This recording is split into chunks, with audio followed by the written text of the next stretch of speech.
옛날 아주 먼 옛날에 호랑이가 담배를 피우고 토끼가 춤을 추던 그런 시절에 깊은 산골짜기 맑은 물이 흐르는 마을이 하나 있었습니다. 이 마을은 사방이 높은 산으로 둘러싸여 있어 마치 어머니의 품처럼 아늑하고 포근했으며 사람들의 인심이 넉넉하여 대문을 잠그는 법이 없던 평화로운 곳이었습니다. 봄이면 진달래가 붉게 피어오르고 가을이면 황금빛 들판이 물결치더니 아름다운 마을의 가장 양지 바른 곳에는 99칸 기와집이 위풍당당하게 서 있었는데 그 집은 바로 이 고을에서 제일 가는 부자로 소문난 이 진사댁이었습니다. 기와 지붕의 곡선은 하늘을 향해 부드럽게 솟아 있었고 담장 너머로는 사시사철 푸른 소나무가 우거져 있어 보는 이로 하여금 절로 고개를 숙이게 만드는 위엄이 서려 있었습니다. 이 진사댁에는 온 마을 사람들이 칭송해 맞이 않는 며느리가 한 명 있었으니 그녀의 이름은 연화라고 불리었습니다. 연화는 마치 갓 피어난 연꽃처럼 맑고 고운 심성을 지니고 있었으며 어른을 공경하고 아랫사람을 너그럽게 대하는 태도가 남달라 집안의 보배와도 같은 존재였습니다.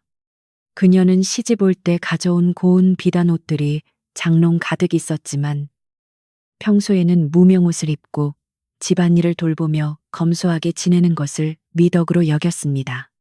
그녀의 손끝에서 만들어지는 음식은 그 맛이 일품이었고 그녀가 짓는 옷은 바느질 땀이 어찌나 촘촘하고 정갈한지 마치 선녀가 지은 것 같다고 하여 동네 안악들의 부러움을 한 몸에 받곤 했습니다. 그러던 어느 해 늦가을 찬바람이 문풍지를 울리기 시작할 무렵 이 진사댁에는 경사와 걱정이 동시에 찾아왔습니다.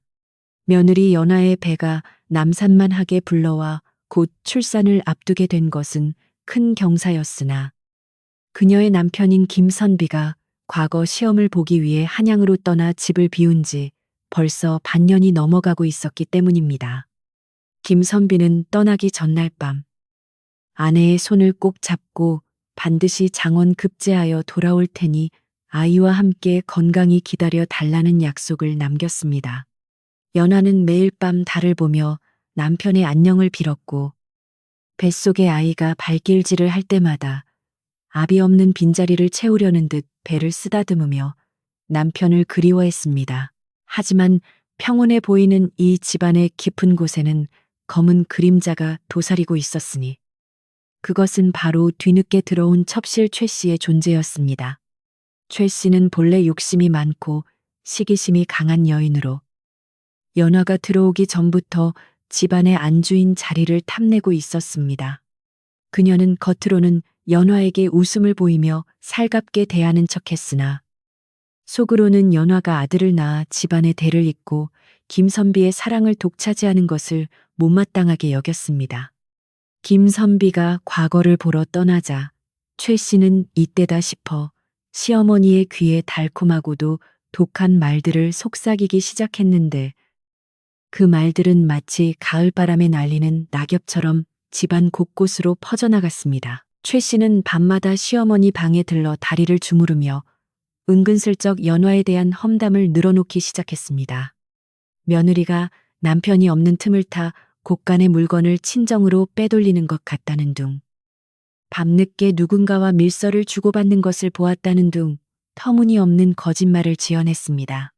처음에는 말도 안 되는 소리라며 펄쩍 뛰던 시어머니도 가랑비에 옷 젖는 줄 모른다고 매일같이 반복되는 최 씨의 이간질에 조금씩 마음이 흔들리기 시작했습니다. 사람의 마음이란 참으로 간사하여 한 번 의심의 씨앗이 심어지면 그것은 걷잡을 수 없이 자라나 진실을 가려버리는 법이었습니다.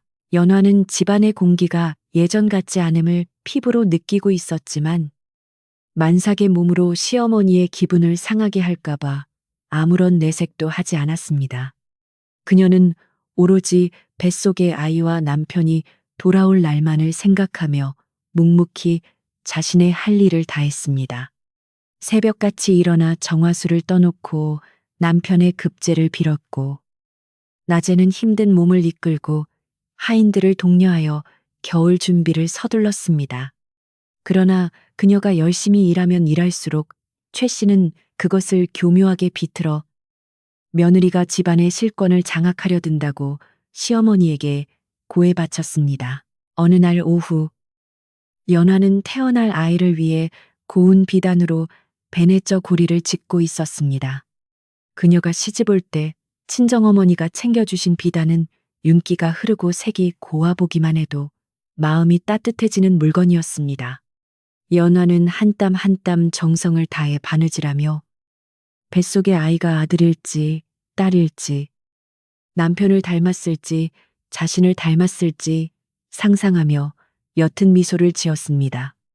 창호지 문 너머로 들어오는 따스한 햇살이 그녀의 어깨를 감싸 안았고 방 안에는 은은한 모과 향이 감돌아 잠시나마 근심을 잊게 해주었습니다. 그때 갑자기 방문이 벌컥 열리며 시어머니가 들이닥쳤습니다.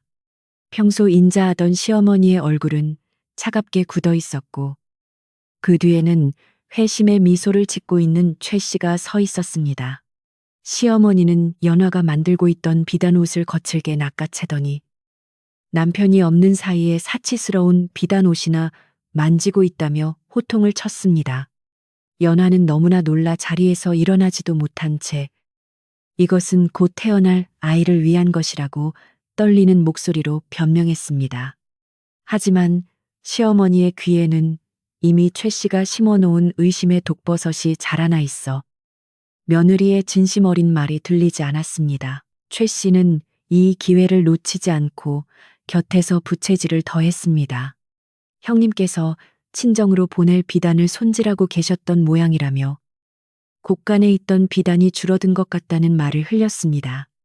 사실 그 비단은 연화의 개인 재산이었으나 최 씨의 말 한마디에 시어머니의 눈초리는 더욱 매서워졌습니다. 연화는 억울함에 눈물이 핑 돌았지만 시어머니에게 말대꾸하는 것은 도리가 아니라 생각하여 입술을 깨물며 고개를 숙였습니다. 그녀의 배가 뭉쳐오며 통증이 느껴졌지만 마음의 상처가 더 커서 육체의 고통은 느껴지지 않을 정도였습니다. 그날 밤 연화는 잠을 이루지 못하고 뒤척였습니다. 밖에서는 늦가을 비가 추적추적 내리고 있었고 빗방울이 기와 끝에 부딪히는 소리가 마치 자신의 처지를 슬퍼하는 울음소리처럼 들렸습니다. 남편 김선비가 곁에 있었다면 이 억울함을 달래주었을 텐데 한양은 너무나 멀고 소식은 끊긴 지 오래였습니다. 그녀는 배 위에 손을 얹고 아이에게 속삭였습니다. 아버지가 오실 때까지만 참자고 너희 아버지는 훌륭한 분이니 반드시 우리를 지켜주실 거라고 말입니다. 그러나 그녀의 가슴 한구석에는 알 수 없는 불안감이 검은 안개처럼 피어오르고 있었습니다. 다음 날 아침 집안 분위기는 더욱 냉랭해졌습니다. 하인들조차 안주인의 눈치를 보느라 연화에게 말을 거는 것을 꺼려했고 연화가 부엌에 들어가려 하면 최 씨가 나타나 짐짓 위하는 척하며 그녀를 밀어냈습니다. 최 씨는 하인들에게 며느리가 몸이 무거워 일을 못하니 자신이 대신 살림을 맡겠다고 공언하며 곳간 열쇠를 차지하려 들었습니다. 연화는 자신이 가진 권한이나 재물에는 욕심이 없었으나 집안의 질서가 무너지고 시부모님의 눈과 귀가 가려지는 것이 안타까웠습니다. 마을 사람들은 이 진사댁의 변화를 감지하고 수군거기 시작했습니다. 담장 너머로 들리는 고함 소리와 하인들의 표정을 통해 무언가 심상치 않은 일이 벌어지고 있음을 직감한 것입니다. 우물가에 모인 아낙네들은 입을 모아 연화의 칭찬을 하며 그녀를 동정했지만 남의 집안일에 섣불리 끼어들 수는 없는 노릇이었습니다. 그들은 그저 하늘이 무심치 않기를, 착한 연화에게 나쁜 일이 생기지 않기를 빌 뿐이었습니다. 그러는 사이에도 계절은 무심하게 흘러 어느덧 첫눈이 내린다는 소설이 다가오고 있었습니다. 며칠 뒤 사건의 발단이 되는 일이 벌어졌습니다. 이 진사댁에서 가장 귀하게 여기는 가보인 옥로가 사라진 것입니다. 옥로는 대대로 내려오는 귀한 모자 장식으로 집안의 장손만이 물려받을 수 있는 상징과도 같은 물건이었습니다. 집안은 발칵 뒤집혔고 시아버지는 노발대발하며 당장 범인을 찾아내라고 호령했습니다. 하인들이 모두 마당에 꿇어앉아 조사를 받는 동안 최 씨는 슬그머니 시어머니에게 다가가 연화의 방을 수색해 보는 것이 어떻겠냐고 제안했습니다. 연화는 결백했기에 당당하게 자신의 방을 열어주었습니다. 그러나 연화의 장롱 깊은 곳, 그녀가 아끼던 비단 옷들 사이에서 옥로가 발견되고 말았습니다. 그것은 최 씨가 하인을 매수하여 미리 숨겨놓은 것이었으나 그 사실을 알리 없는 시부모님은 경악을 금치 못했습니다. 시아버지는 며느리가 집안의 가보를 훔쳐 팔아치우려 했다며 진노했고 시어머니는 믿었던 도끼에 발등 찍혔다며 통곡했습니다. 연화는 바닥에 납작 엎드려 자신의 결백을 주장하며 피를 토하는 심정으로 읍소했지만 눈앞에 놓인 증거물 앞에서 그녀의 말은 허공에 흩어지는 메아리에 불과했습니다. 연화는 최 씨를 바라보았으나 최 씨는 능청스럽게 눈물을 훔치며 형님이 어찌 이러실 수 있냐고 연기했습니다. 연화는 그제야 모든 것이 최 씨의 계략임을 깨달았지만 이미 때는 늦어버렸습니다. 차라리 매를 맞거나 벌을 받는 것이라면 견딜 수 있었겠으나 도둑이라는 누명을 쓰고 시부모님의 신뢰를 완전히 잃어버린 것은 죽기보다 더한 고통이었습니다. 그녀는 충격으로 인해 배가 끊어질 듯 아파왔고 식은땀이 비 오듯 쏟아졌습니다. 그날 저녁 시아버지는 중대한 결단을 내렸습니다. 가문의 명예를 더럽히고 시부모를 기만하는 며느리는 더 이상 이 집에 둘 수 없다는 것이었습니다. 밖에는 매서운 겨울 바람이 불기 시작했고 하늘에서는 희뿌연 눈발이 날리기 시작했습니다. 만삭의 몸으로 쫓겨난다는 것은 곧 죽음을 의미하는 것이나 다름없었지만 분노에 눈이 먼 시부모님은 냉정했습니다. 최 씨는 회심의 미소를 감추며 연하의 짐을 싸는 신념을 했고 하인들은 안타까움에 발만 동동 구를 뿐 감히 주인의 명을 거역하지 못했습니다. 연하는 쫓겨나기 직전 마지막으로 시부모님께 큰 절을 올렸습니다. 비록 누명을 쓰고 쫓겨나는 몸이지만 남편을 낳아주시고 길러주신 부모님이기에 도리를 다하고자 함이었습니다. 그녀는 눈물로 범벅이 된 얼굴을 들고 언젠가 진실이 밝혀질 날이 올 것이며 그때까지 부디 건강하시라고 말했습니다. 그리고 뱃속의 아이를 어루만지며 이 아이는 이 가문의 핏줄이니 자신이 살아서 반드시 지켜내겠노라고 다짐했습니다. 그 결연한 모습에 시어머니의 마음이 잠시 흔들렸으나 옆에서 최 씨가 재촉하는 바람에 다시금 마음을 닫고 말았습니다. 대문이 굳게 닫히는 소리가 천둥 소리처럼 연화의 등 뒤에서 울려 퍼졌습니다. 거대한 기와집에서 쫓겨난 그녀가 가진 것이라고는 낡은 보따리 하나와 입고 있는 얇은 옷 한 벌뿐이었습니다. 눈발은 점점 굵어져 한방눈으로 변해가고 있었고 날은 빠르게 어두워지고 있었습니다. 연화는 갈 곳을 잃고 마을 어귀에 서서 하염없이 흐르는 눈물을 닦았습니다. 따뜻했던 안방과 정성스레 준비했던 아기 옷들이 주마등처럼 스쳐 지나갔습니다. 마을 사람들은 대문 밖으로 쫓겨난 연화를 보고 혀를 차며 안타까워했습니다. 개 중에는 몰래 다가와 떡이나 따뜻한 물을 건네주는 이도 있었지만 이 진사댁의 서슬퍼런 위세가 무서워 누구도 선뜻 그녀를 자신의 집으로 들이지 못했습니다.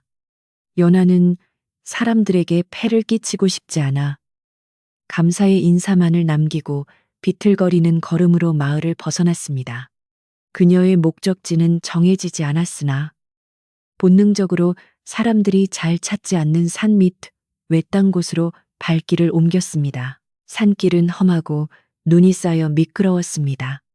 연화는 몇 번이고 넘어질 뻔했지만 그때마다 뱃속의 아이를 생각하며 이를 악물고 일어섰습니다. 배는 점점 더 무거워지고 산통이 간헐적으로 찾아오기 시작했습니다. 그녀는 본능적으로 아기가 나오려 한다는 것을 알았습니다.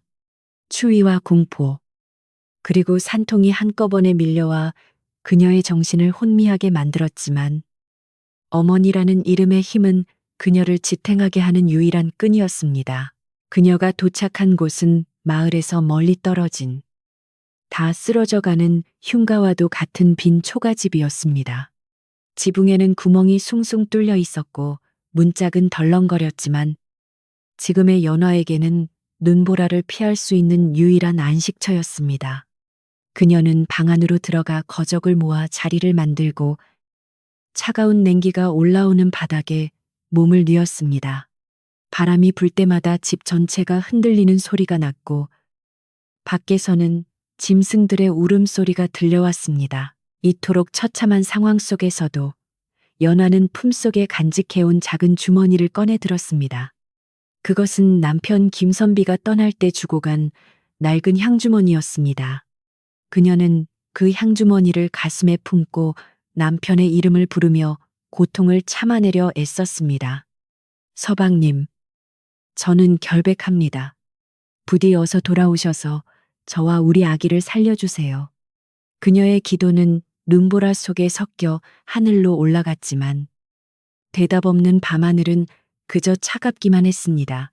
깊은 밤이 되자 눈보라는 더욱 거세졌고 연화의 산통은 극에 달했습니다. 혼자서 아이를 낳아야 한다는 두려움이 엄습했지만 그녀는 비명을 지를 힘조차 아껴가며 아이를 맞이할 준비를 했습니다. 자신의 옷자락을 찢어 아이를 감쌀 천을 만들고 입술이 터지도록 깨물며 고통을 견뎌냈습니다. 밖에서 들리는 바람소리는 마치 세상이 그녀를 버렸다고 조롱하는 듯했으나 그녀의 뱃속에서는 새로운 생명이 세상을 향해 힘차게 발길질을 하고 있었습니다. 바로 그때 멀리서 희미한 인기척이 느껴졌습니다. 이 깊은 밤, 눈보라를 뚫고 이 외딴 곳까지 찾아올 사람은 없을 터인데 연화는 환청을 들은 것인가 싶어 귀를 기울였습니다. 그러나 그것은 환청이 아니었습니다. 누군가 눈을 밟으며 다가오는 소리가 점점 가까워지고 있었습니다. 연하는 두려움에 몸을 떨면서도 혹시 남편이 돌아온 것은 아닐까 하는 신락 같은 희망을 품고 문 쪽을 바라보았습니다. 기와집에서 쫓겨난 며느리의 운명은 과연 어떻게 될 것인지. 폭풍 우치는 밤의 긴장은 최고조에 달하고 있었습니다. 문이 삐걱거리는 소리와 함께 거센 눈보라가 방 안으로 들이닥쳤고 연화는 공포에 질려 숨을 멈추었습니다. 그러나 문을 열고 들어선 사람은 도적이나 짐승이 아닌 마을 어귀에 홀로 사는 늙은 할머니 박노파였습니다. 박노파는 평소 약초를 캐거나 남의 집 허드렛 일을 하며 근근히 살아가는 외로운 노인이었으나 마을 사람들 누구보다 귀가 밝고 눈치가 빠른 분이었습니다. 그녀는 눈 덮인 산길을 헤치고 오느라 온몸이 하얗게 젖어 있었는데 손에는 작은 호롱불과 김이 모락모락 나는 주전자를 들고 있었습니다. 박노파는 방 안의 참혹한 광경을 보자마자 혀를 끌끌 차며 서둘러 문을 닫고 연화의 곁으로 다가와 젖은 이마를 짚어주었습니다.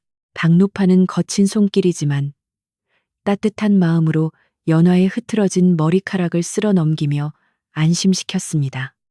아이고, 이 엄동설안의 만삭의 몸으로 쫓겨나다니. 하늘도 무심하시지. 걱정 말거라. 내가 지나가다 아기 우는 소리 같은 게 들려와 봤더니 다행히 늦지 않았구나. 박노파의 목소리는 마치 돌아가신 친정 어머니의 목소리처럼 연화의 얼어붙은 마음을 녹여주었습니다. 연화는 안도감에 왈칵 눈물을 쏟으며 노파의 손을 잡았고 노파는 가져온 주전자에 따뜻한 물을 수건에 적셔 연화의 입술을 축여주며 출산 준비를 서둘렀습니다. 비록 누추한 곳이지만 사람의 온기가 더해지자 방 안의 공기는 조금씩 바뀌어 가고 있었습니다. 산통은 파도처럼 밀려와 연화의 온몸을 뒤흔들었고 그녀는 식은땀을 흘리며 고통을 견뎌냈습니다.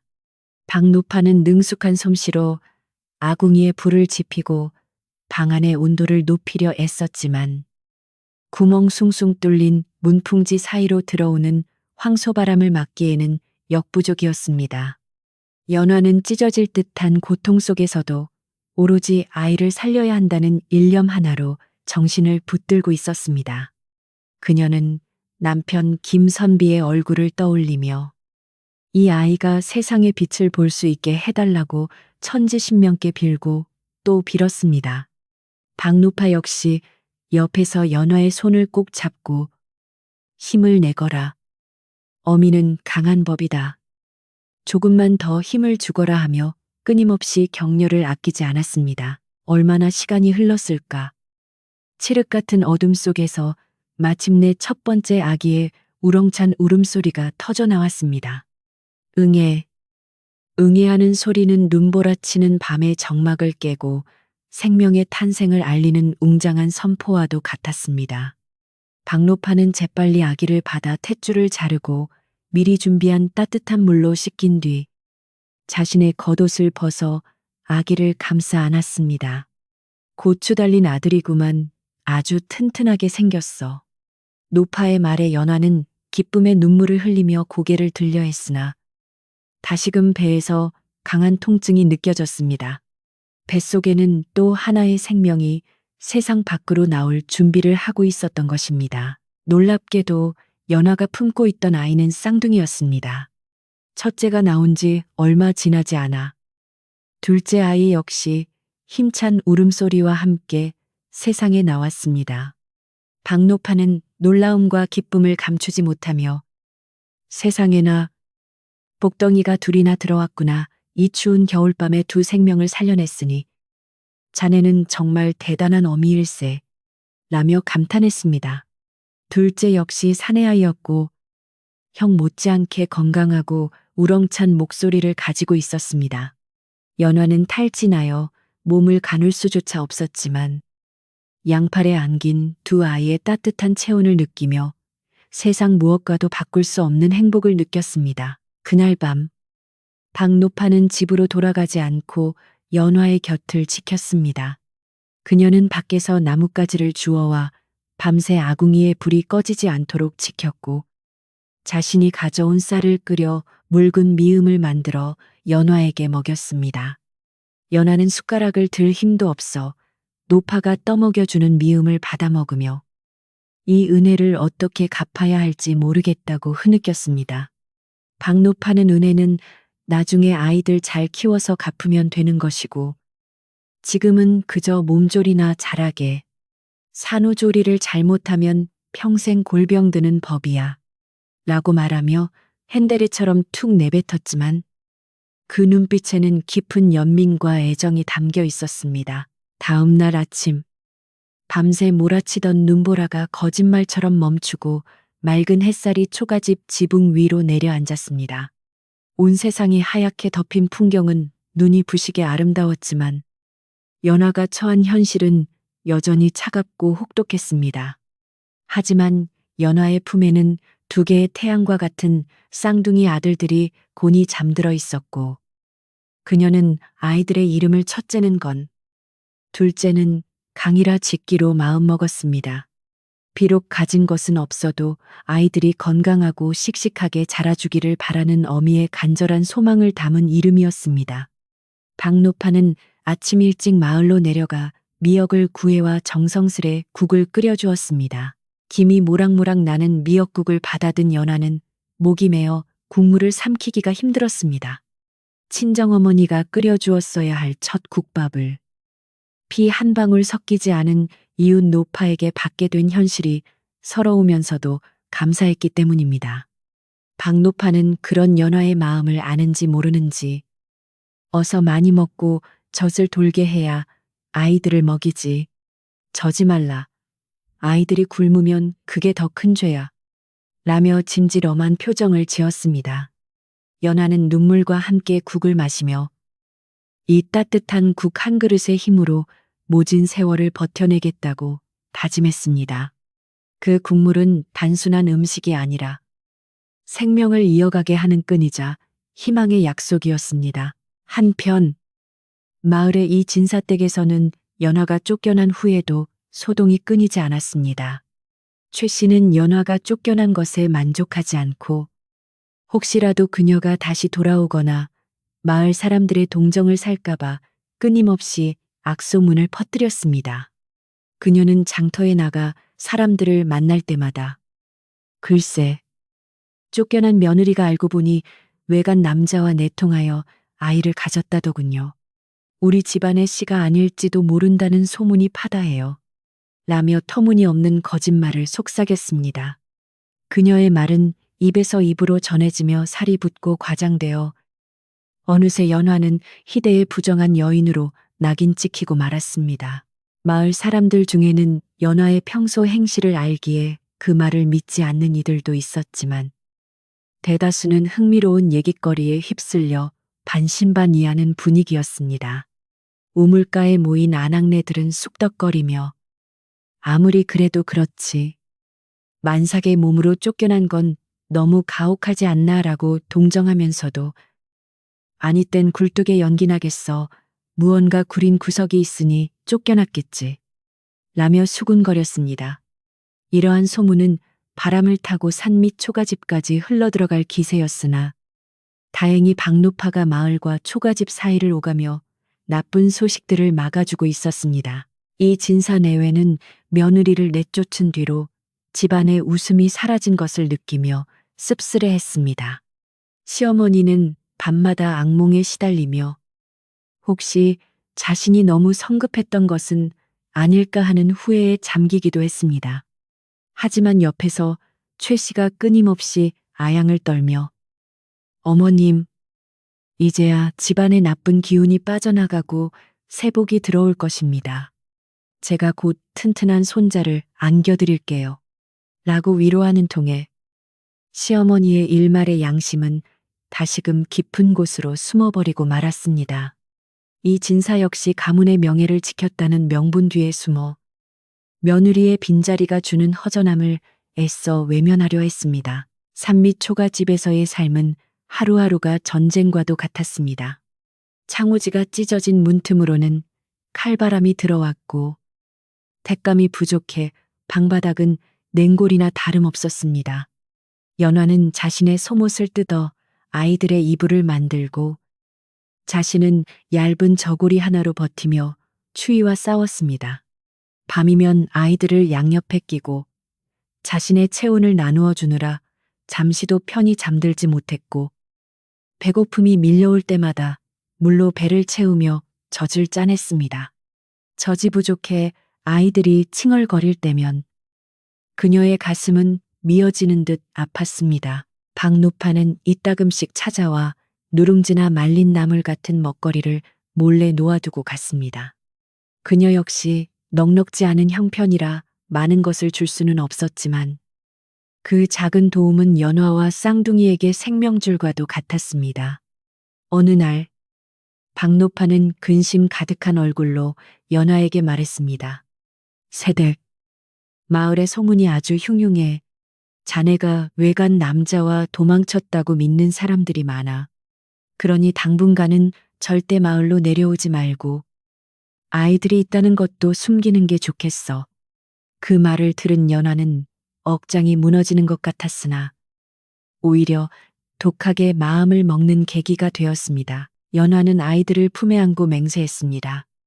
내 반드시 살아서 너희 아버지를 만나 억울함을 풀고 너희를 당당한 이 진사댁의 자손으로 만들겠다. 그때까지는 죽은 듯이 숨죽여 살더라도 결코 비굴해지지는 않으리라. 그녀의 눈빛은 예전에 순하기만 하던 며느리의 눈빛이 아니었습니다. 자식을 지키려는 어미의 눈빛은 맹수처럼 강렬하고 겨울 바람보다 매서웠습니다. 그녀는 낡은 반지꼬리를 꺼내어 아이들이 입을 옷을 짓고 헤어진 옷을 기워 입으며 긴 겨울을 날 준비를 했습니다. 시간은 흘러 쌍둥이들이 100일이 되었을 무렵 식량은 바닥을 드러냈습니다. 더 이상 박노파의 도움만 바라고 있을 수는 없었습니다. 연화는 결단을 내려야만 했습니다.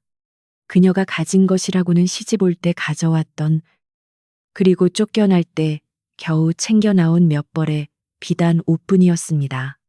그것은 남편과의 추억이 서린 소중한 물건이었고, 언젠가 남편이 돌아왔을 때 곱게 차려입고 맞이하고 싶은 옷들이었습니다. 하지만 당장 아이들이 굶어 죽게 생긴 마당에 추억을 붙들고 있을 여유는 없었습니다. 연하는 떨리는 손으로 장롱 대신 쓰던 낡은 괴짝을 열었습니다. 고운 옥색 비단 저고리와 다홍 치마가 어둠 속에서도 은은한 빛을 발하고 있었습니다. 그녀는 눈을 질끈 감고 가위를 들었습니다. 서방님, 용서하세요. 이 옷은 사라지지만 제 마음속의 정절은 변치 않을 것입니다. 아이들을 살리기 위해 이 옷을 팝니다. 싹둑 하는 소리와 함께 비단이 잘려나갔습니다.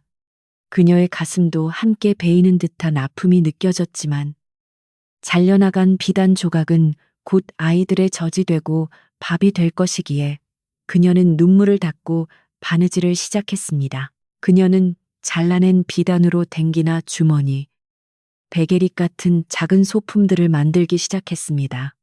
워낙 바느질 솜씨가 좋았던 터라 비록 자투리 천으로 만든 물건일지라도 그 모양새가 매우 곱고 정교했습니다. 그녀는 박노파에게 부탁하여 이 물건들을 장터에 내다 팔아달라고 청했습니다.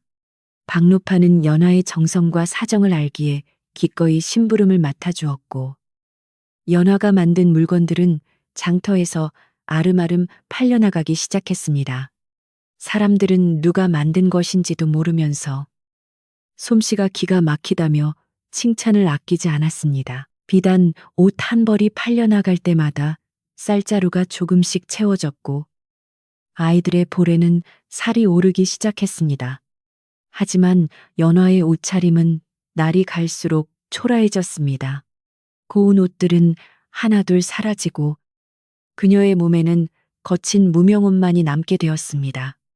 손가락은 바늘에 찔려 굳은 살이 박이고 고왔던 얼굴은 고생으로 인해 거칠어졌지만 그녀의 눈망울만은 더욱 깊고 맑게 빛났습니다.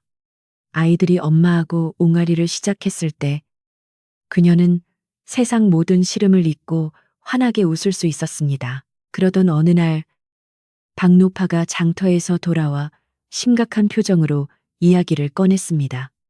세댁, 들리는 소문에 의하면 한양으로 간 김선비 소식은 여전히 묘연하고 이진사 댁에서는 첩실 최 씨가 아들을 낳지 못해 무당을 불러 구슬한다고 난리라네. 그리고 자네가 죽었다는 소문을 퍼뜨리고 있어. 연화는 그 말을 듣고 가슴이 철렁 내려앉았지만 한편으로는 안도했습니다. 자신이 죽은 것으로 알려진다면 최 씨가 더 이상 자신과 아이들을 찾으려 하지 않을 것이기 때문이었습니다. 연하는 아이들을 꼭 끌어안으며 말했습니다. 차라리 잘 되었습니다. 우리는 죽은 듯이 숨어 살며 때를 기다릴 것입니다. 언젠가 남편이 돌아오면 그때야말로 죽은 사람이 살아 돌아온 기적을 보게 될 것입니다. 겨울밤은 깊어만 갔고 밖에는 다시 눈이 내리기 시작했습니다. 하지만 이제 연화는 혼자가 아니었습니다.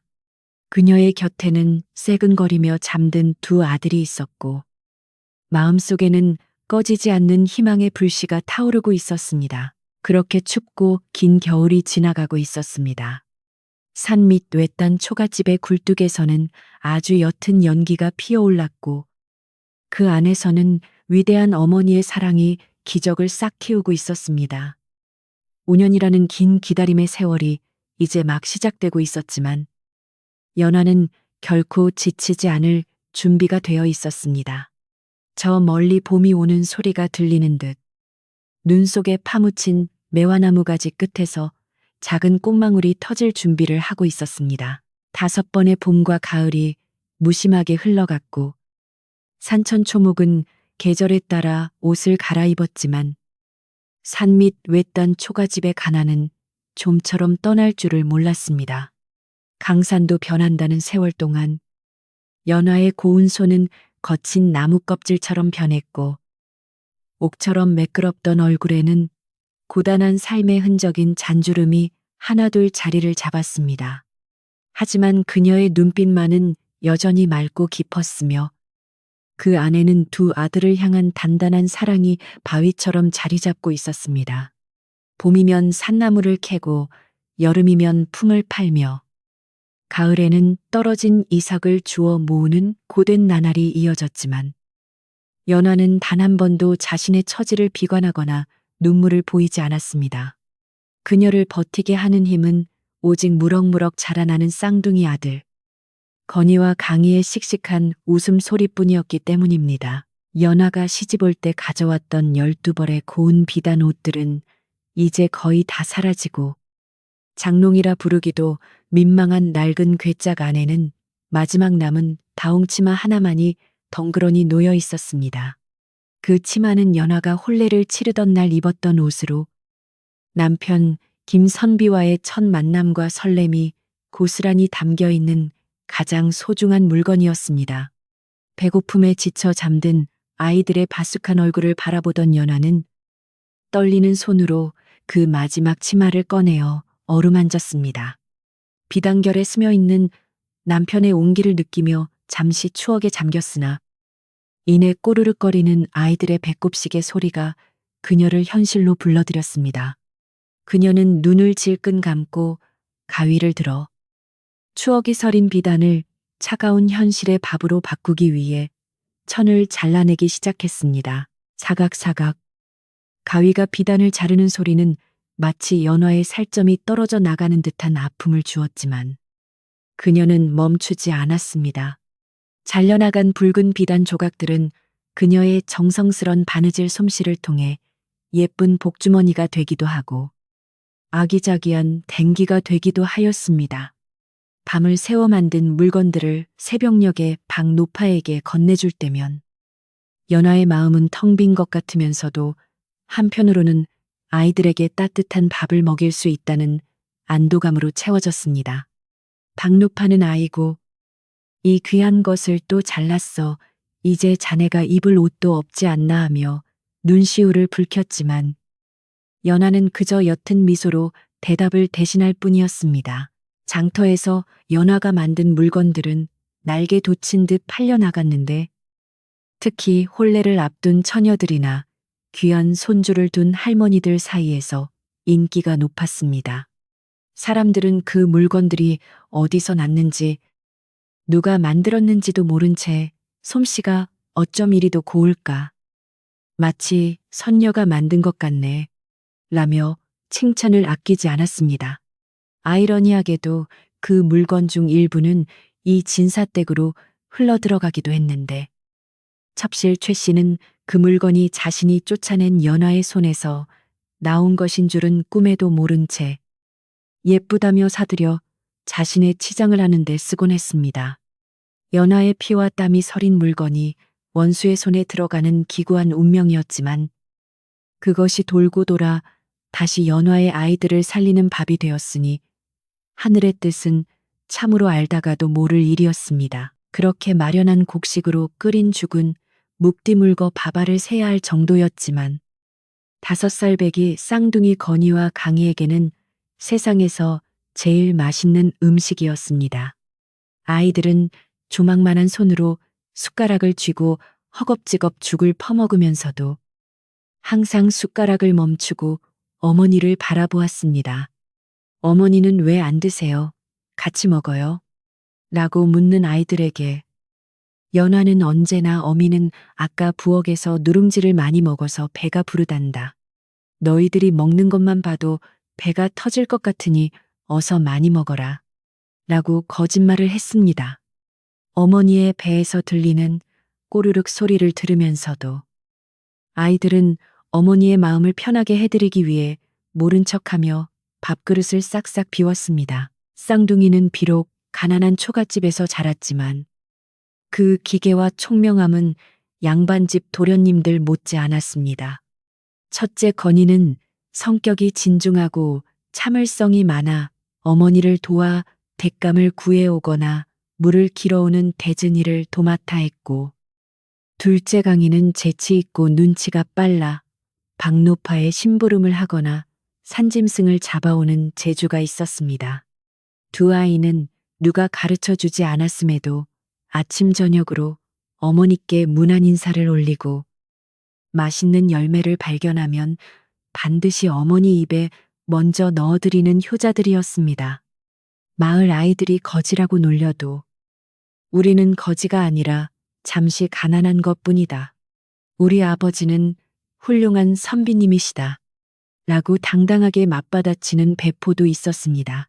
연하는 글 공부를 시킬 형편이 못 되었기에 마당에 흙바닥을 종이 삼고 나뭇가지를 붙삼아 아이들에게 글을 가르쳤습니다. 하늘천, 따지, 거물현, 노루황. 그녀가 흙바닥에 글자를 쓰면 아이들은 고사리 같은 손으로 따라 쓰며 글을 익혔습니다. 종이가 없어 흙먼지를 뒤집어 쓰고 공부했지만 아이들의 눈은 별처럼 초롱초롱 빛났고 하나를 가르치면 열을 깨우치는 영특함을 보였습니다. 연화는 글자 하나하나에 담긴 뜻과 함께 사람이 지켜야 할 도리와 예절을 가르치며 아이들이 바르게 자라도록 이끌었습니다. 너희 아버지는 글만 잘 읽는 분이 아니라 백성의 아픔을 헤아릴 줄 아는 큰 뜻을 품은 분이셨다. 너희도 아버지를 닮아 훌륭한 사람이 되어야 한다. 어느 날 저녁, 공부를 마치고 밤하늘을 올려다보던 강희가 연화에게 물었습니다. 어머니, 우리 아버지는 언제 오세요? 마을 아이들은 다 아버지가 있는데 우리만 없어요. 아버지가 정말 우리를 보고 싶어 하실까요? 그 말을 들은 건희가 동생을 타박하며 아버지는 나라에 큰일을 하러 가신 거야. 때가 되면 오실 테니 보채지 마. 라고 의젓하게 말했지만 그 역시 아버지에 대한 그리움으로 눈가가 촉촉해져 있었습니다. 연화는 두 아이를 품에 꼭 안고 그럼 아버지는 너희를 세상 누구보다 사랑하신단다. 지금은 멀리 계시지만 달이 차오르면 기우는 것처럼 기다림이 차오르면 반드시 만남이 오는 법이란다. 라며 아이들을 위로했습니다. 한편 산 너머 이 진사댁의 기와집은 겉보기에는 여전히 으리으리하고 풍요로워 보였으나 그 안에는 찬바람만이 타란히 불고 있었습니다. 첩실 최 씨가 들어와 안방을 차지한 지 5년이 지났지만 그녀는 고대하던 아들을 낳지 못했고 집안에는 아이의 웃음소리가 끊긴 지 오래였습니다. 최 씨는 용하다는 무당을 불러 구슬하고 전국에 좋다는 약은 다 지어다 먹었지만 효험이 없었습니다. 오히려 그녀의 성격은 날이 갈수록 히스테릭해져 하인들을 들들 볶았고 곳간의 재물은 구판과 치장으로 야금야금 줄어들고 있었습니다. 이 진사 내외의 얼굴에는 수심이 가득했고 그제야 옛 며느리 연화의 알뜰함과 덕성을 그리워하는 마음이 싹트기 시작했습니다. 최 씨는 자신의 입지가 좁아지는 것을 느끼자 불안감에 시달렸습니다. 밤마다 악몽을 꾸며 식은땀을 흘리기 일쑤였고 혹시라도 쫓겨난 연화가 살아 돌아와 복수하지 않을까 하는 공포에 떨었습니다. 그녀는 사람을 풀어 연화의 생사를 확인하려 했지만 마을 사람들 대부분은 연화가 죽었다고 믿고 있었고 박노파가 입을 굳게 다물고 있어 진실을 알 길이 없었습니다. 최 씨는 불안을 잠재우기 위해 더욱 사치에 몰두하고 시어머니에게 아양을 떨었지만 시어머니의 눈빛은 예전처럼 따뜻하지 않았고 오히려 의심의 눈초리가 깃들기 시작했습니다. 저 아이가 들어온 뒤로 집안의 우환이 끊이지 않는구나. 혹시 우리가 죄 없는 사람을 내쫓아 벌을 받는 건 아닐까? 시어머니의 혼잣말을 들은 최 씨는 등골이 오싹해짐을 느꼈습니다. 그러던 어느 날 마을 장터에 심상치 않은 소문이 돌기 시작했습니다. 한양에서 암행어사가 내려온다는 소문이 바람을 타고 퍼져나간 것입니다. 사람들은 삼삼오오 모여 웅성거렸습니다. 이번에 내려오는 어사또는 성품이 대쪽 같아서 탐관오리는 물론이고 마을의 억울한 사정까지 낱낱이 파헤친다더군. 글쎄, 그 어사또가 우리 고을 출신이라는 말도 있던데 혹시 누군지 짐작 가는 사람 없어. 이 소식은 순식간에 퍼져 이 진사댁 담장을 넘었고 최 씨의 귀에도 들어갔습니다. 죄 지은 자는 제발 저린 법이라. 최 씨는 암행어사라는 말에 가슴이 철렁 내려앉고 손발이 떨려왔습니다. 최 씨는 급히 하인을 시켜 소문의 진상을 알아오라 닥달했습니다. 그 어사가 언제, 어디로 온다는 것이냐. 혹시 우리 집안과 관련된 사람은 아니겠지. 그녀는 자신이 저지른 악행들이 드러날까봐 전전긍긍하며 밤잠을 이루지 못하고 방안을 서성거렸습니다. 5년 전 연화에게 누명을 씌우고 쫓아낼 때 가담했던 하인들도 불안해하기는 마찬가지였습니다. 집안 전체에 팽팽한 긴장감이 감돌았고 마당에 있는 개조차 주인의 눈치를 보며 짖지 못할 정도로 분위기는 살벌했습니다. 이 진사 역시 과거에 급제하지 못한 아들 소식은 없고 흉흉한 소문만 돌자 긴 한숨을 내쉬며 술잔만 기울였습니다. 장터에서 소문을 들은 박노파는 하던 일을 팽개치고 헐레벌떡 산 밑 초가집으로 달려갔습니다. 숨이 턱까지 차오른 노파는 방문을 벌컥 열며 외쳤습니다. 세대 큰일 났어. 아니, 좋은 일일지도 몰라. 한양에서 높은 벼슬아치가 내려온다는데 나이도 젊고 생김새가 김선비님을 쏙 빼닮았다는 소문이 있어 바느질을 하고 있던 연화의 손이 멈칫했고 바늘에 찔려 붉은 피가 방울져 맺혔습니다. 그녀의 심장이 쿵쾅거리며 요동치기 시작했습니다. 5년을 하루같이 기다려온 그 소식이 마침내 현실이 되어 다가오고 있는 것일까? 연하는 떨리는 목소리로 물었습니다. 할머니, 정말입니까?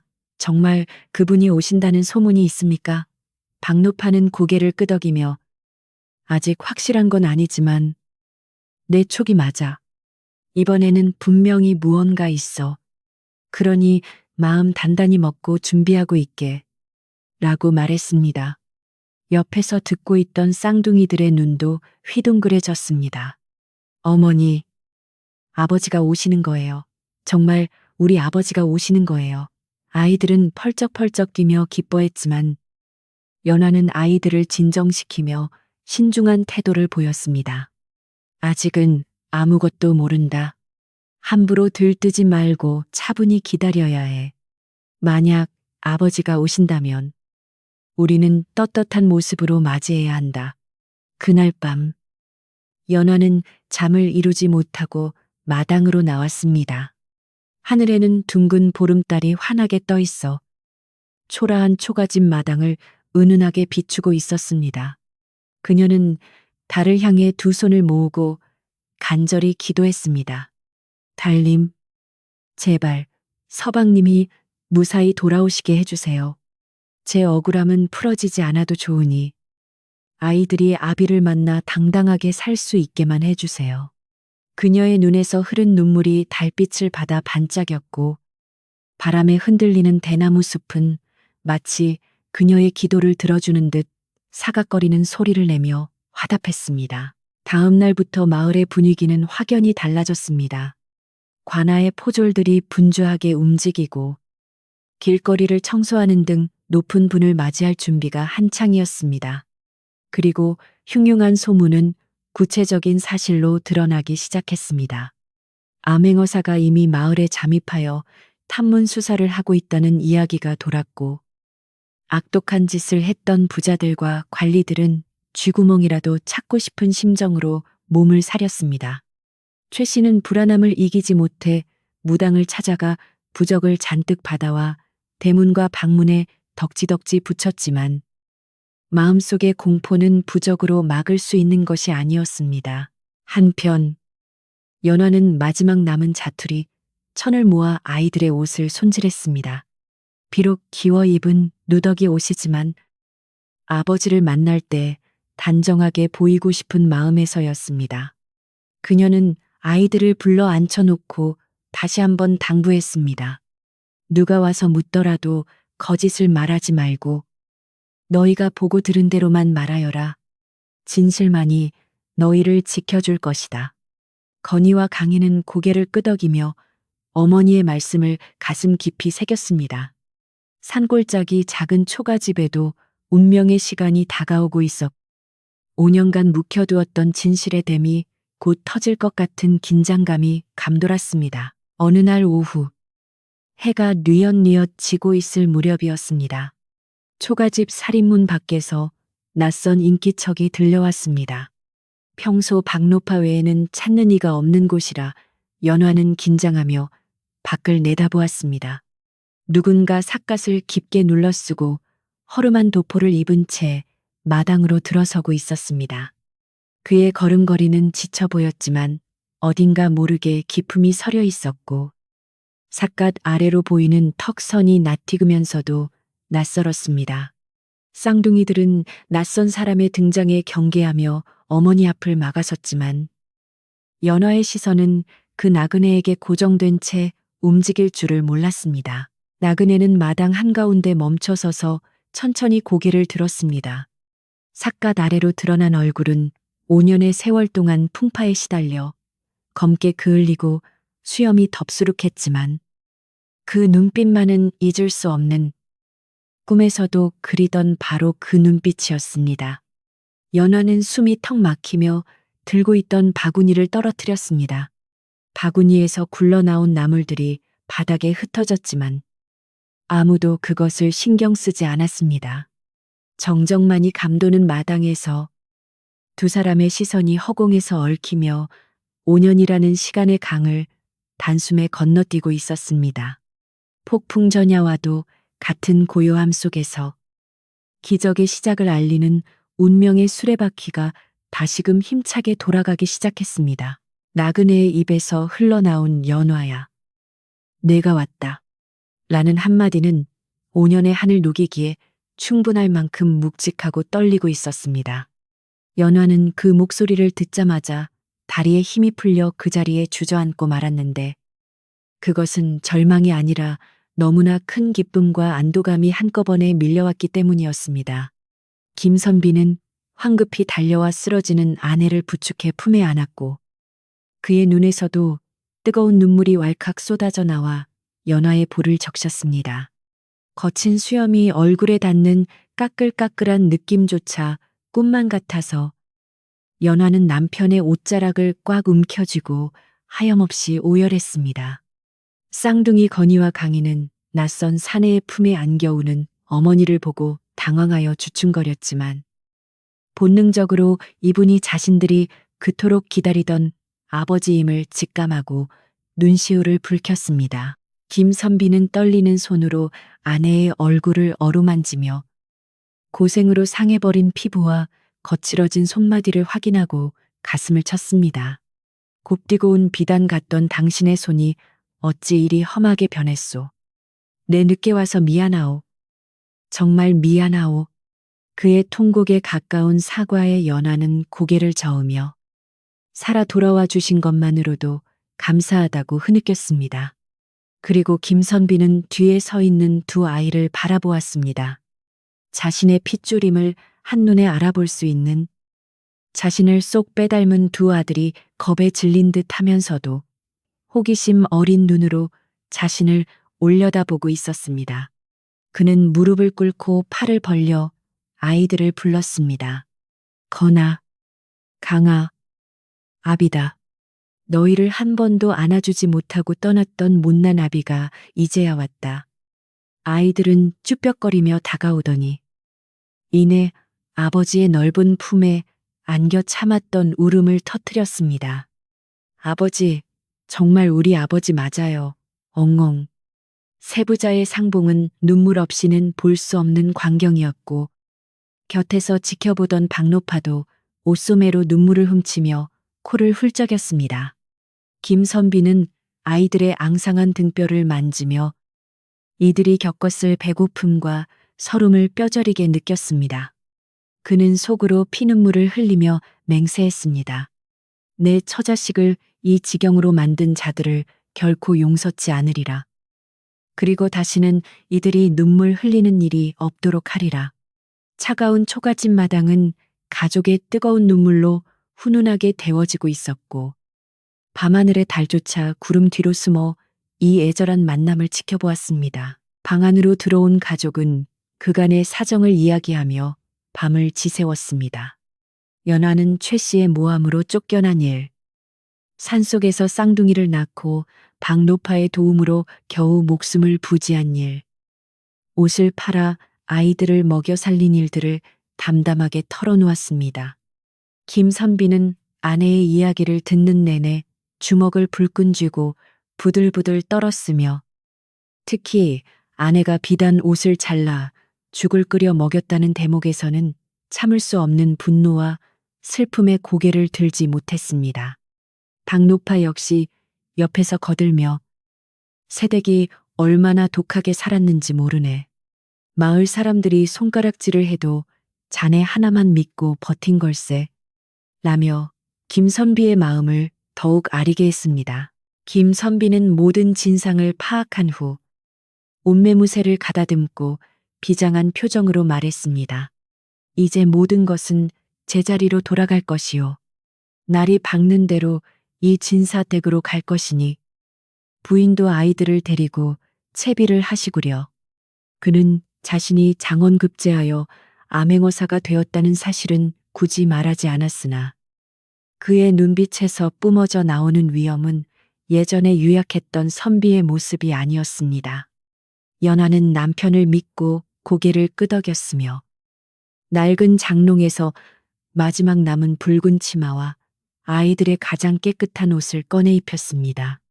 비록 기워 입은 옷이지만 아버지와 함께 가는 길은 그 어느 때보다 당당하고 빛나 보였습니다. 다음 날 아침, 마을은 발칵 뒤집혔습니다.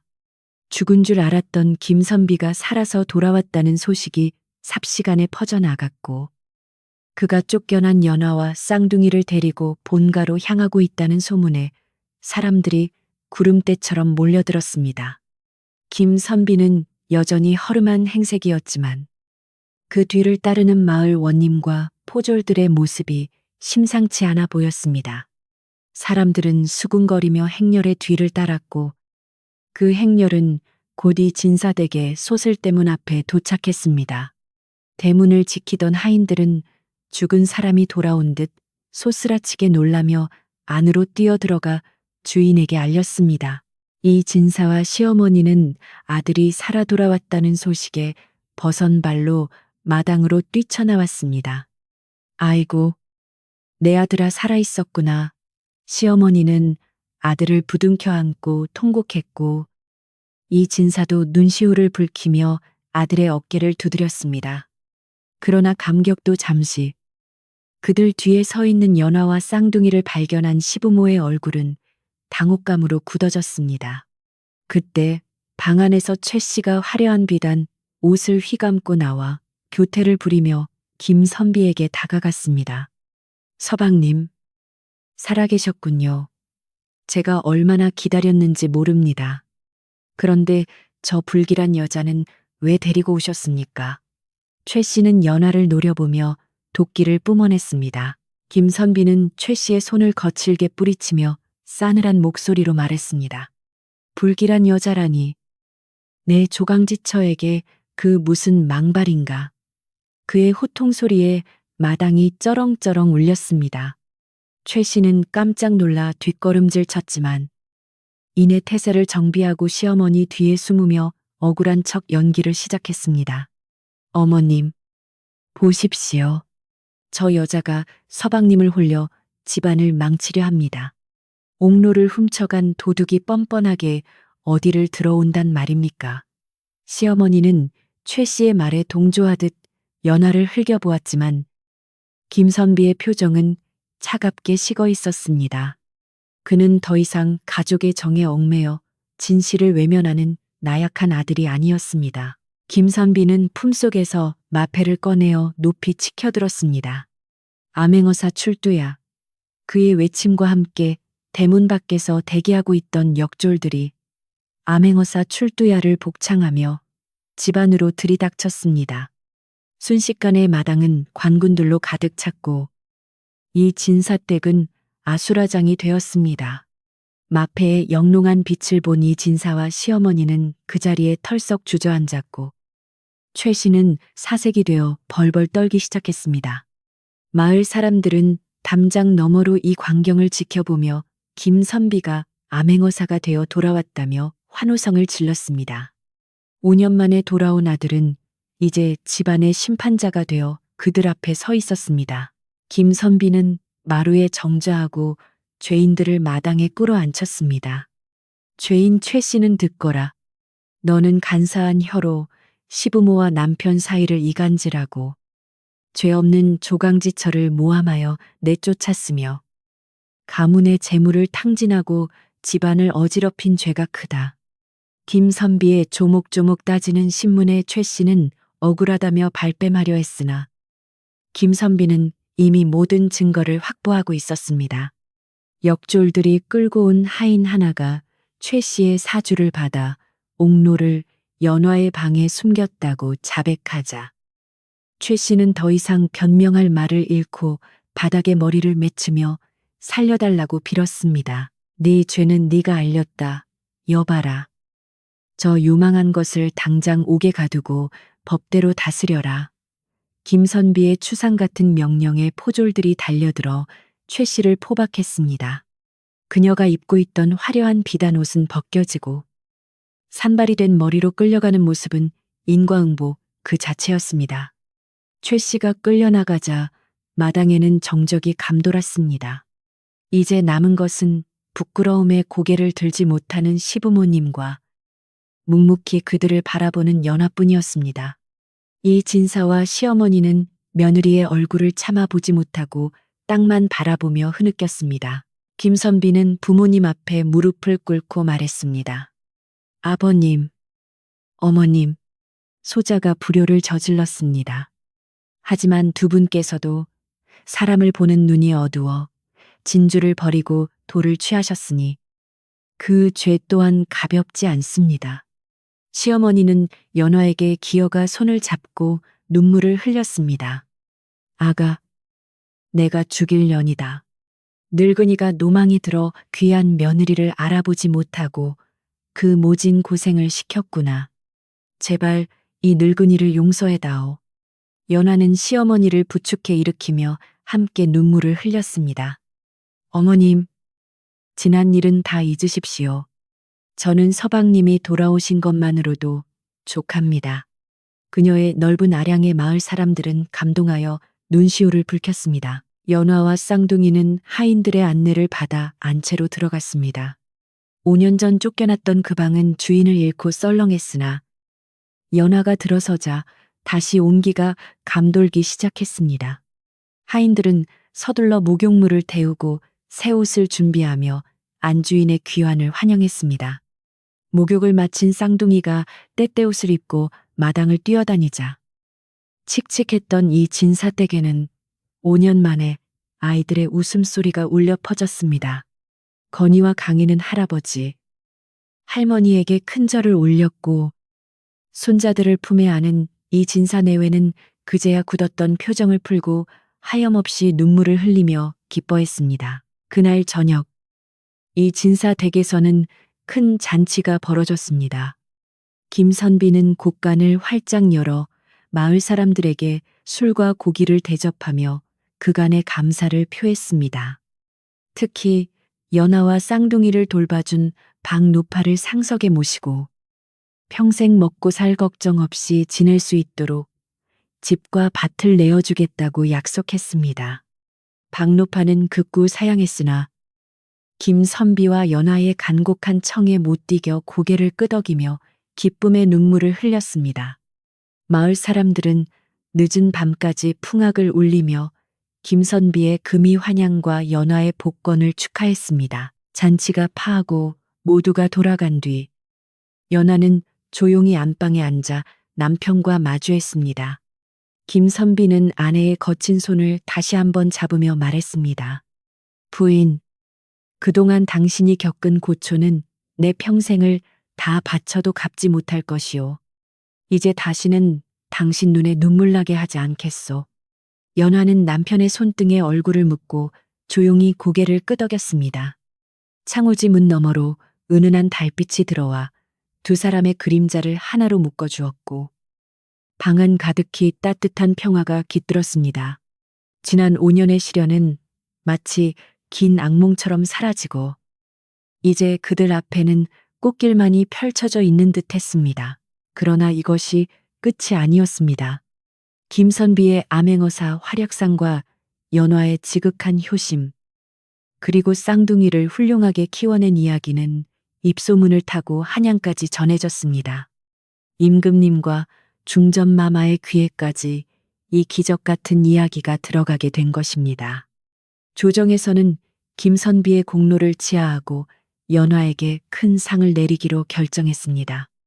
며칠 뒤 궁궐에서 내려온 상궁이 이 진사댁을 찾아와 어명을 전달했습니다.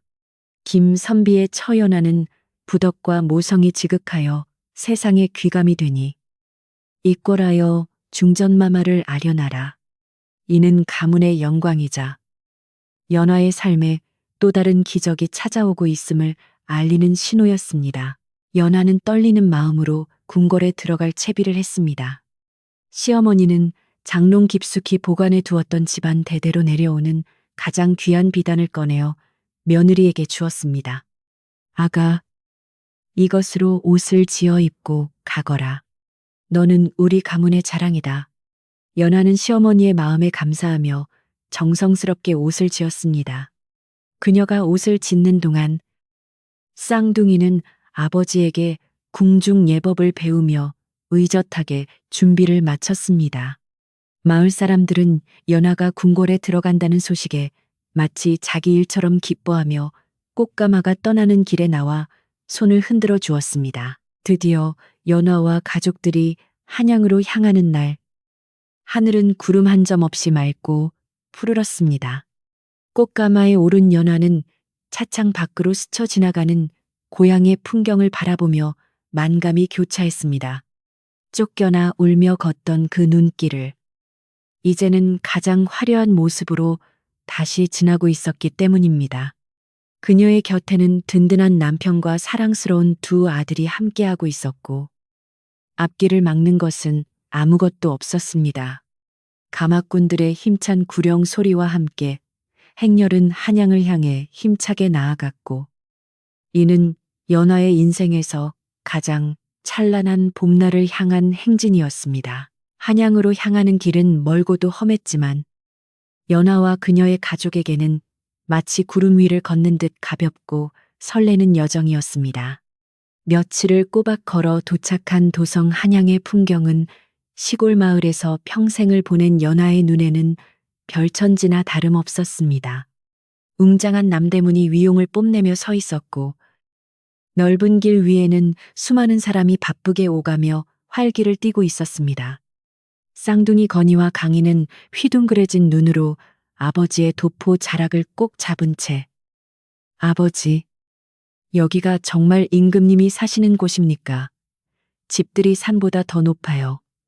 라며 감탄사를 연발했습니다. 김선비는 그런 아이들을 흐뭇하게 바라보며 그렇단다. 이곳이 바로 우리 조선의 중심인 한양이다. 너희가 앞으로 더 넓은 세상을 보며 큰 꿈을 키워야 할 곳이기도 하지. 라고 자상하게 일러주었습니다. 가족이 궁궐 앞에 다다르자 그 위엄은 더욱 대단했습니다. 높게 솟은 광화문의 처마 끝은 하늘을 찌를 듯했고 문을 지키는 수문장들의 모습은 범접할 수 없는 기운을 내뿜고 있었습니다. 김선비가 미리 받은 교지를 보여주자 육중한 궁궐 문이 스르르 열리며 그들을 맞이했습니다. 구중궁궐 깊은 곳으로 발걸음을 옮길 때마다 연화의 가슴은 콩닥콩닥 뛰기 시작했습니다. 5년 전 눈보라치는 밤에 쫓겨나 초가집에서 떨던 자신이 이제는 나라의 지존을 뵙기 위해 궁으로 들어간다는 사실이 믿기지 않았기 때문입니다. 그녀는 옷매무새를 다시 한번 단정히 하고 마음속으로 되뇌었습니다. 나는 죄인이 아니다. 나는 당당한 어머니이자 아내로서 이 자리에 서는 것이다. 임금님과 중전마마가 계신 대전으로 들어서자 화려한 단청과 금박으로 장식된 실내가 눈부시게 빛나고 있었습니다. 양옆으로는 문무백관이 도열해 있었고 그 엄숙한 분위기에 숨이 턱 막힐 지경이었습니다. 김선비가 먼저 나아가 큰 절을 올리고 그간의 암행 결과를 보고했습니다. 탐관오리를 징벌하고 백성의 억울함을 풀어준 그의 공로를 듣고 임금님은 크게 기뻐하며 칭찬을 아끼지 않았습니다. 그대의 강직한 성품이 나라의 기강을 바로 세웠도다. 내 그대에게 큰 상을 내리고자 하니 소원이 있다면 말해보라. 임금님의 말씀에 김선비는 다시 한번 절을 올리며 모든 공을 아내에게 돌렸습니다. 전하, 신은 과분한 칭찬을 받았으나 사실 이 모든 것은 5년 동안 모진 풍파를 견디며 자식을 지켜낸 제 아내 연화의 덕분입니다. 부디 제 아내의 노고를 치하해 주시옵소서. 그때 병풍 뒤에서 중전마마가 온화한 미소를 머금고 나타났습니다. 중전은 연화를 가까이 오라 손짓하며 부드러운 목소리로 물었습니다. 그대가 바로 김선비의 처 연화로군요. 5년 동안 남편 없이 쌍둥이를 키우느라 얼마나 고생이 많았습니까? 들리는 소문에 의하면 입을 옷조차 팔아 아이들을 먹였다 하는데 그것이 사실입니까? 연화는 조심스럽게 고개를 들어 중전마마를 바라보았습니다. 세상에서 가장 존귀한 분의 따뜻한 눈빛을 마주하자 그동안 억눌러왔던 서름이 눈 녹듯 사라지는 기분이었습니다. 연화는 떨리지만 기품 있는 목소리로 대답했습니다. 황공하옵니다. 마마, 비단 옷은 제 몸을 감싸는 껍데기에 불과하나 자식은 제 생명과도 같은 존재입니다. 어미로서 자식을 굶기지 않으려 한 것은 당연한 도리였을 뿐 자랑할 만한 일이 아니옵니다. 연화의 겸손하고도 진심 어린 대답에 중전 마마의 눈시울이 붉어졌습니다. 중전은 자리에서 일어나 연화의 두 손을 꼭 잡았습니다. 연화의 손은 거친 일로 인해 투박하고 굳은 살이 박여 있었지만 중전에게는 그 어떤 보석보다 아름답고 고귀하게 느껴졌습니다. 이 손을 보십시오. 이 거친 손이야말로 조선의 어머니가 가진 위대한 사랑의 증거입니다. 자신의 살을 깎아 자식을 살린 그대의 희생은 내 비록 국모의 자리에 있으나 감히 흉내낼 수 없는 숭고한 것입니다. 중전의 칭송에 대전 안에 있던 신하들도 모두 숙연해져 고개를 숙였습니다. 단순한 칭찬을 넘어 한 여인의 삶에 대한 깊은 경의가 담긴 순간이었습니다. 중전마마는 잠시 숨을 고르더니 곁에 있던 상궁에게 무언가를 지시했습니다. 그러자 잠시 후 대전의 문이 활짝 열리며 놀라운 광경이 펼쳐졌습니다. 궁궐 안에 있는 모든 궁녀, 무려 3,000명에 달하는 여인들이 대전 마당을 가득 메우기 시작한 것입니다. 형형색색의 고운 한복을 입은 궁녀들이 질서정연하게 줄을 맞춰 섰는데 그 모습이 마치 거대한 꽃밭과도 같았습니다. 연화와 김선비, 그리고 쌍둥이는 영문을 몰라 어리둥절해하며 그 광경을 지켜보았습니다. 중전마마는 연화를 데리고 대전의 높은 마루로 나아가 3,000 궁녀들이 모두 볼 수 있는 자리에 세웠습니다. 중전마마가 엄숙한 목소리로 선포했습니다. 여기 있는 이 여인은 비록 벼슬을 하지 않았으나 그 덕행과 모성애는 하늘을 감동시켰다. 오늘 나는 이 여인을 조선의 모든 어머니를 대표하는 귀감으로 삼고자 한다. 모든 궁녀는 이 여인에게 예를 갖추어 큰 절을 올리도록 하라. 중전의 명이 떨어지자마자 3,000명의 궁녀들이 일제히 내 마마라고 복창하며 연화를 향해 깊이 허리를 숙여 큰 절을 올렸습니다. 비단 치맛자락이 스치는 소리가 파도 소리처럼 웅장하게 퍼져나갔고 수천 개의 머리가 동시에 숙여지는 장관은 보는 이로 하여금 전율을 느끼게 했습니다. 연화는 너무나 놀랍고 감격스러워 어찌할 바를 몰랐습니다. 시골 마을에 쫓겨난 며느리였던 자신이 지금 이 순간 나라의 중심에서 수천 명의 절을 받고 있다는 사실이 꿈만 같았습니다. 그녀의 눈에서는 하염없이 눈물이 흘러내렸습니다.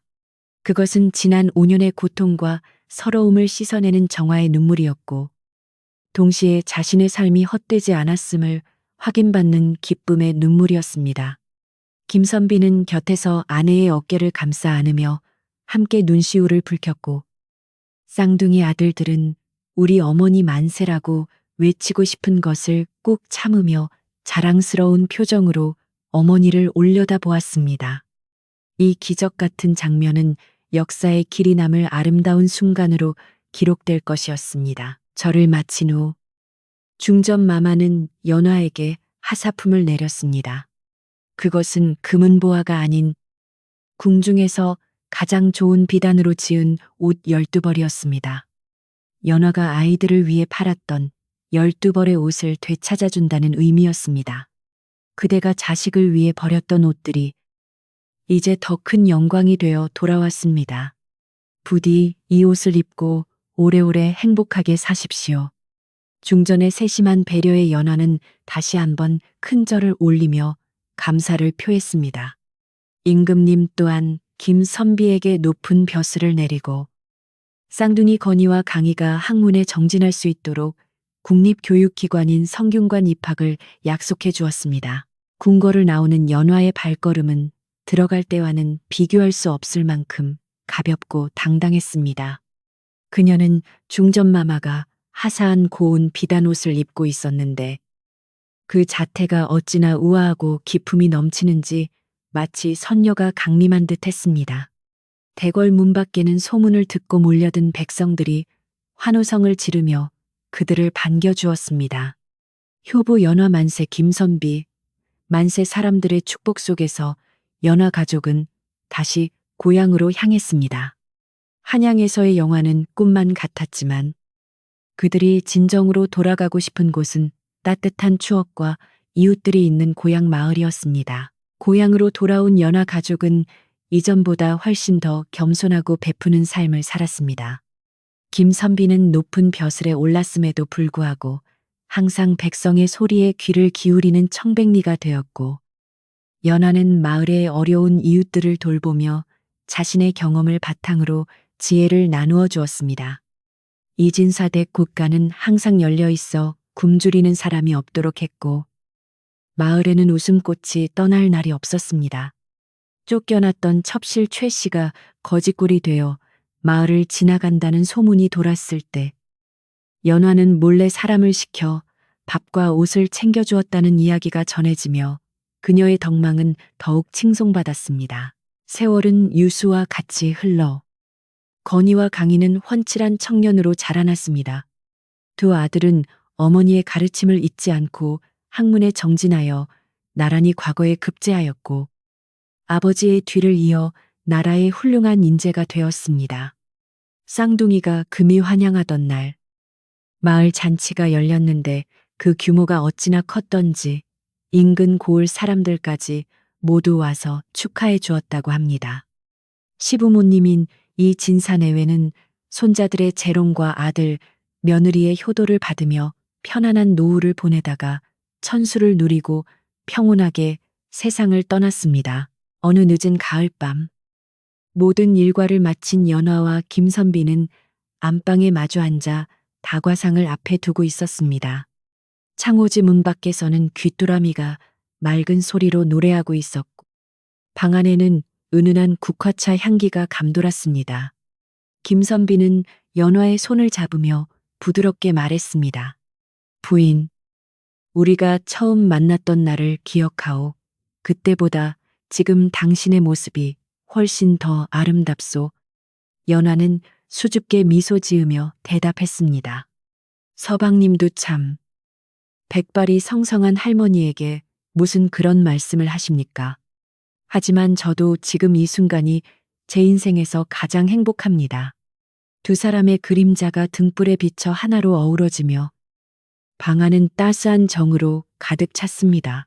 연하는 잠시 창문을 열어 밤하늘을 올려다보았습니다. 둥근 보름달이 환하게 떠 있어 5년 전 초가집 마당에서 눈물로 기도하던 그날 밤을 떠올리게 했습니다. 그때의 달은 차갑고 슬퍼 보였지만 지금의 달은 더없이 인자하고 포근하게 세상을 비추고 있었습니다.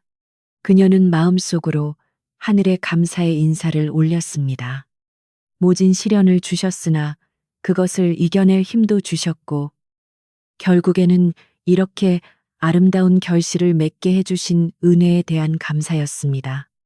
바람이 불어와 뜰에 있는 대나무 잎이 사각거리는 소리가 마치 잘 살았다. 장하다라고 속삭이는 듯 했습니다. 이제 이야기는 끝을 향해 갑니다. 자신의 옷을 팔아 자식을 지켜낸 어머니의 사랑은 단순히 한 가족의 행복을 넘어 온 세상에 깊은 울림을 주었습니다.